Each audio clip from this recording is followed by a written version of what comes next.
I'd male 32, am a regular guy, married to Kat, name changed, 30, for the last 2 years.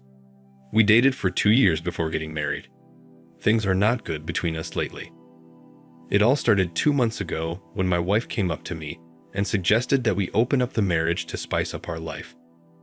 I was shocked at her recommendation.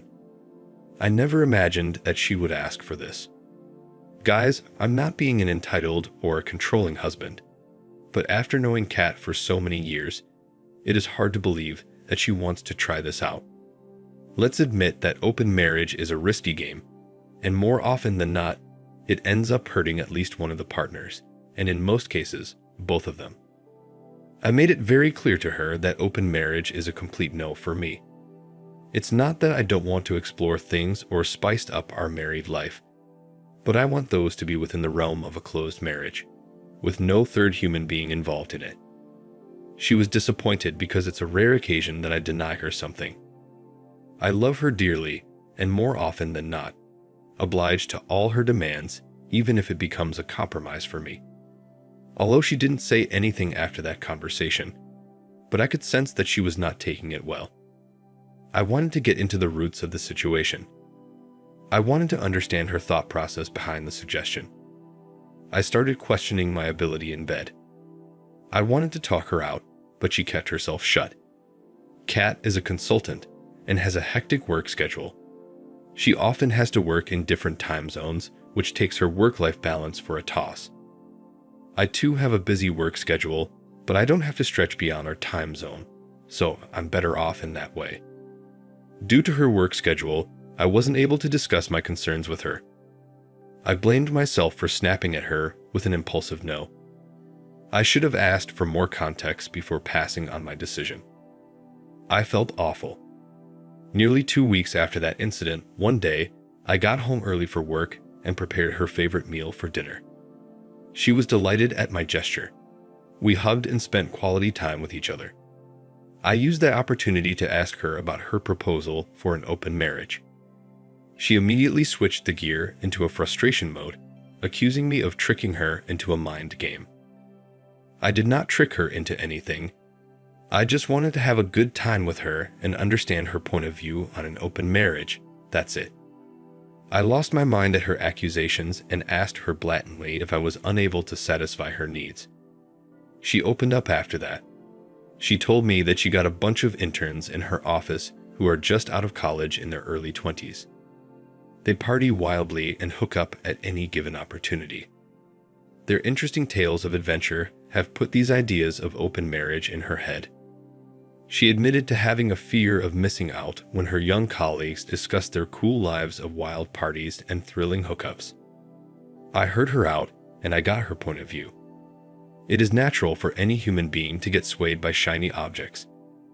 I told her that I'm not very comfortable opening up our marriage because I treasure our relationship and our bond is very special to me. Before I met Kat, I was also one of those freshers who lived life on the edges. I used to do the exact same thing as anyone in their 20s does, but I experienced the emotional turmoil that everyone does, hollowness. These excitements turned into emptiness after a while, and so when I met Kat, I found solace. After dating her, I never wanted to go back to my previous life. I proposed to her and got married. She was the one I wanted to have a baby and grow old with. I poured out my heart to her and reasoned out my take on open marriage. I also told her that despite this, if she was really that interested in opening up the marriage, then we could think about it again. She denied that instantly. She seemed to understand my concern and nodded all the while during the conversation. I thought that she resonated with my opinion, but I was wrong. She did not. Everything was normal for the next few days, but after a week or so, I again noticed a severe change in her behavior. She was behaving coldly with me. When I asked her, she shrugged off, saying that it was some work-related stress. In the last few weeks, she's acting terribly. She's throwing all kinds of tantrums on the silliest of things. She's mocking me by calling me an outdated person. I asked her what she meant by that, to which she said that I'm an adamant person to cling to my ideology and I don't follow the trend. I wonder what she meant by following the trend. I have a decent fashion sense and follow all the latest music and web series. I asked her if she was pissed off of my reluctance to open the marriage, to which she just nodded and said that maybe. What kind of answer was that? I was confused by her mixed reaction all this while. Her work schedule got tighter. Earlier, it was just a few days in a month when she had to put up late at the office, but now she's coming late every other day. In some days, I see her coming home at dawn. When I confronted her regarding this, she told me that she was on a promotion path, hence she needs to prove her merit to get that position. She has always been an ambitious woman, and I adore her for that. To be honest, I'm worried if she is telling me the truth, but I don't want to put any negative thoughts in my mind or jump to any conclusion. Something happened yesterday which triggered me to write the post. I've read hundreds of posts from this community and hence wanted to pour out my heart and seek any advice from all of you. Hear me out. Yesterday, I reached home at 7 p.m., a little earlier than usual. I reach 8 p.m. on most days. I was craving lasagna for a long time, so I decided to prepare that for dinner. It was Kat's favorite too. It took me an hour and a half to prepare the lasagna just the way Kat likes. I garnished it and kept it ready to surprise Kat. It was already 10 by that time. I messaged Kat to check when she was coming home. She responded that she would be late, maybe after midnight. It felt low and my enthusiasm died down. I spent the next hour engrossing myself in my video games. I was hungry, but I wanted to have dinner with Kat. Something inside me urged me to go and pick up Kat from her office. I had never done this before unless we had to go somewhere after work. I thought it was the best idea to kill the time and give her a warm surprise. I took my car and rushed to her office. Her office was a standalone building, and it was pretty easy to spot anyone entering or leaving the building. I waited outside the office for a good 30 to 45 minutes, watching the shops getting shut and the streets getting deserted. It was 12:30 a.m., but there was no sign of Kat. She was not responding to my texts, and I didn't want to bother her with my calls. For a moment, I thought that she might have left the office while I was on the way. I went upstairs to her office and inquired at the reception. The office was still hustling and bustling with the night shift employees. The receptionist told me that Kat had already left the office. I wanted to punch myself for my idea of coming down to the office. I was sure that she left the office while I was on the way. I drove back home, and guess what? Kat wasn't at home either. My feet were trembling with fear. She was still offline and did not see my last message. I went into panic mode. Cheating was the last thing that came to my mind. I was concerned about her safety. It was too late to be contacting her work friends. Besides, she had joined the company 6 months ago, so I didn't have contact with her colleagues. I didn't know what to do. Tired and anxious, I dozed off on the couch. I woke up with the first light of the sun and rushed into my room impulsively. I saw Kat sleeping cozily in the bed. I rushed to her, tucked her up, and slept. When I woke up in the morning, she was already ready to leave for the office. I asked her when she came home last night. She said, 3 a.m. It was a hectic day at work. I was held up on a meeting with an Asian client. I asked her, when did you leave the office? She responded nonchalantly, 2:30-ish. I was shocked. Her answer gave chills to my bones. It was either the receptionist who gave me the false information that Kat wasn't at the office at 12:30 a.m., or it was Kat who was lying about being at the office until 2:30 a.m. I was still feeling dizzy with last night's hassle, hence did not say anything further. She called me today in the afternoon asking if I was at her office yesterday. The receptionist informed her that I went there at midnight to check for her. I wonder what kind of shift is the receptionist doing at the office. Nevertheless, I told her the truth and the reason for showing up at her office. She was silent for a moment and then said that she left her office in the afternoon for a meeting in her client's office, which is located in a different part of the city. That's the reason she was not found at her own office. I was perplexed by her answer. She rephrased her statement and said that her client is an Asian company, but they have an office set up in the US as well. Yesterday, she went to her client's US office, which is located in the other part of the city, where she was in Zoom calls with the other employees based out of the Asian time zone. I'm still confused about what to do. A part of me wants to believe her, as this is not a new concept. Companies all over the world have set up their offices in the US, and people work in different time zones, but my situation is completely different. I'm clueless and helpless. I don't know what to do next. Should I wait and let this pass, or should I confront my thoughts to Kat again? I have confronted her several times in the past, which I have described in the post above. Any suggestions and advice are appreciated. Thanks much. Now for the first update. Thank you everyone for all your valuable suggestions. I took some of your advice seriously and investigated this matter. It's been 2 weeks since my last update, but I got some shocking news. Please bear with me if I just ranted out here. I tried several ways to get her email or her phone's password, but she kept it too discreet. I picked my brains and came up with several ideas to dig out the truth, but I failed. The last 2 weeks have been pretty much the same, where Kat continued to come home late from work. We both were unanimously giving cold shoulder to each other, with very few occasional and transactional conversations in between. 2 days ago, she was talking to her mom, who was suffering from a kidney problem for the last few years, and her recent blood test did not show a good sign. I was working on my PC while she was lying on the bed and talking to her mom. Out of concern, I took her phone to check up on her mom. While mother-in-law was narrating her tiresome routine of tests and medicine, something clicked in my head. I peeked at the phone screen and found that it was unlocked and there were some chat notifications. I got up and started walking into the room while talking to mother-in-law. I casually went inside the washroom while talking on the phone and locked it from the inside. I put the phone on speaker and pretended to listen to her while reading the messages through the notification. The notification revealed that Kat was supposed to meet someone that day for a fun ride. I opened her social media DMs, and boy oh boy, you guys were right. She was already having an affair. She was sleeping with those novice coworkers. After a couple of minutes, she realized that I took her phone with me inside the washroom. She started banging on the door to get her phone back.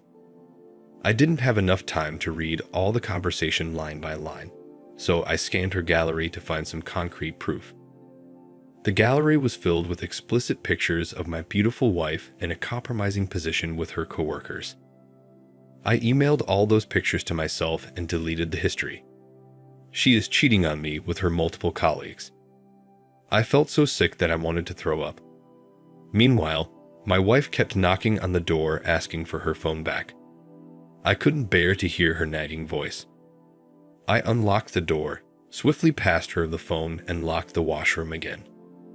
I wanted to rush out of the washroom and confront her right away, but instead, I calmed myself down and let that anger pass. The chat notifications had the details of the location and the time they were supposed to meet that day. I went out of the washroom, took the car keys, and drove off to that location. While I was leaving the house, she called my name in a faint voice, but I didn't bother to turn back. I went to that hotel and took the darkest table in the lobby. I wasn't there to create any scene. I just wanted to see how comfortable she was on her way to cheat on me. She was supposed to be there at 5 p.m. I reached there at 3, and by the time it was 5, I was down with countless shots. I wished to have confronted her in the house, but God knows what I was thinking at that time. Maybe I was too numb and not ready for a face-off. I wasn't ready for the face-off even in the lobby. It was 6 p.m., but she didn't turn up.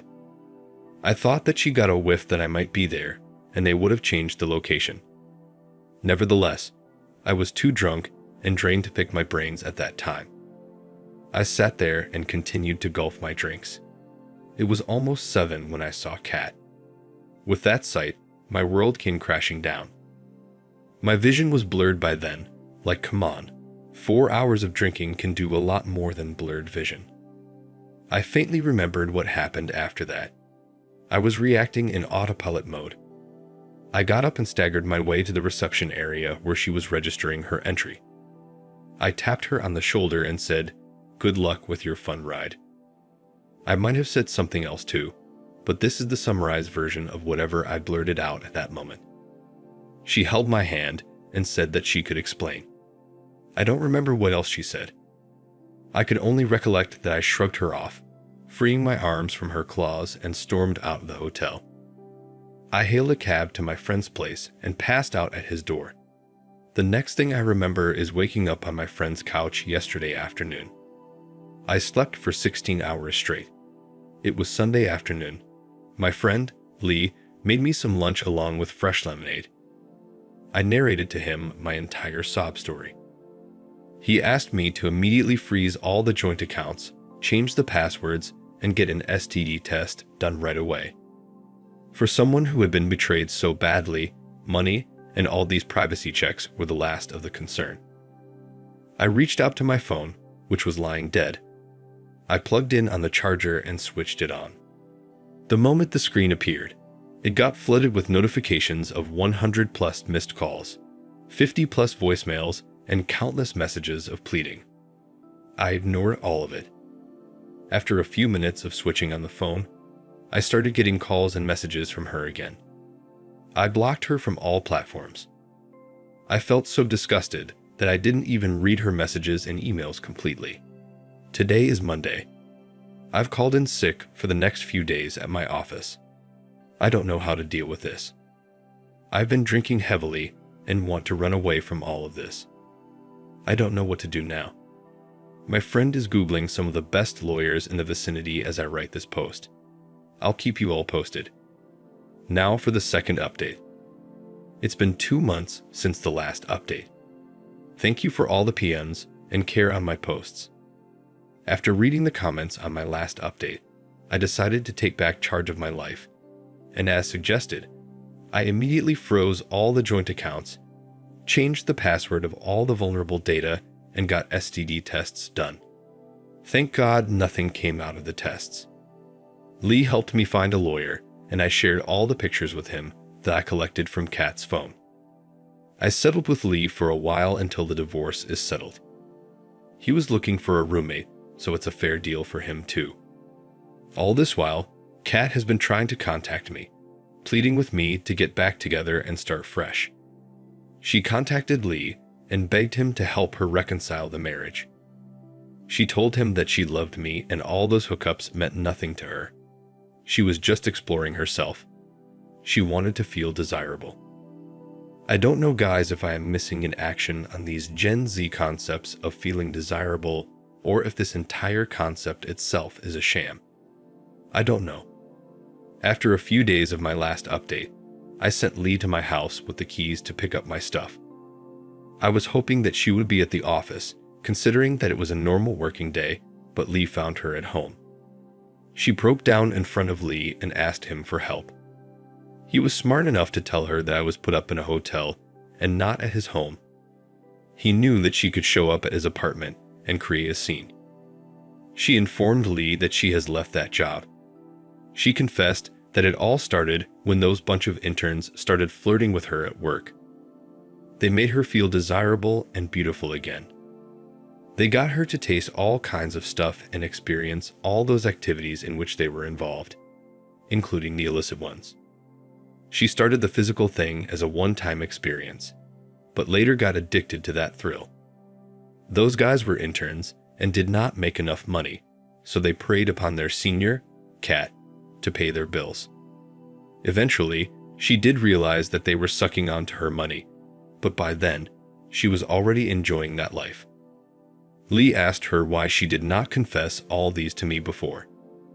She said that she spoke to me to open up the marriage as a guilty conscience, but my denial to do so pulled her back from confessing anything to me. What a crap.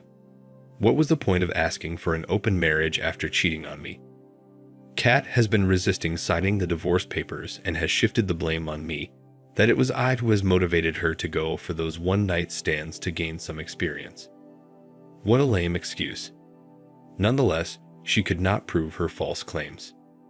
Now she's asking for her alimony for her mental distraught, which is caused due to the divorce. If there's anyone who needs to be compensated, it's me. I had to go through the terrible feelings of betrayal. Later that month, her sister, Amy, name changed, contacted me and pleaded for reconciliation. She told me how Kat is going through the tough times, which is leading to severe depression because those interns have maligned her reputation at the office. They have apparently shown pictures of Kat in a compromising state, having fun with them to other senior employees. They mocked Kat for being an easy catch. She became the center of gossip at the office, hence she had to leave. The senior employees have passed on the hot gossip to others in their network outside of the office, and now, Kat is having a difficult time getting a referral from her network. I told her that Kat was the one who ditched our stable married life for a thrilling experience. Now she has to deal with the mess which comes with it. Anyways, I'm moving on with my life. I've kept my drinking habits in check and have been concentrating on working out, eating healthy, and keeping myself busy at work. The divorce proceeding is going on. Thanks to Kat's resistance, it got delayed, but my lawyer assured me that it will wind up soon. Thank you for watching. Like, comment, and subscribe if you enjoyed the video. Until next time, I'll see you again. Take care.